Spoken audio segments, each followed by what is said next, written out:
திருப்பாவை பாசுரம் 13. பறவையின் வாயையே கிழித்தவன் கண்ணன்.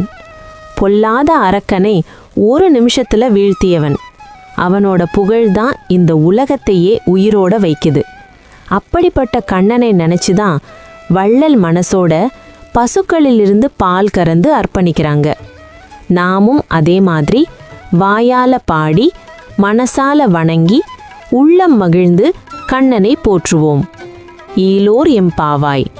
நன்றி. ஸோ கண்டிப்பாக கோலம் போடுறதுன்னு முடிவாயிடுச்சுன்னா அரிசி மாவில் போடுங்க.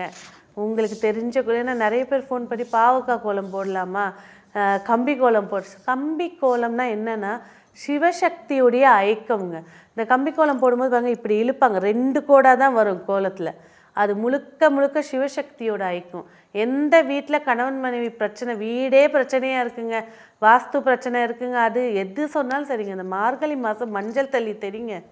இன்னும் ரொம்ப வாஸ்து பிரச்சனையாக இருக்குது, எங்கள் வீட்டுக்குள்ளே நிம்மதியாக தூங்க முடியல, அந்த மஞ்சள் தண்ணியில் புதினாவை கொஞ்சம் போடுங்க, போட்டு ஊற வச்சு காலையில் தண்ணியை தெளித்து கோலம் போடுங்க. ரெஃப்ரெஷ்மெண்ட், எந்த துர்சக்தியும் அந்த வீட்டில் இயங்காது.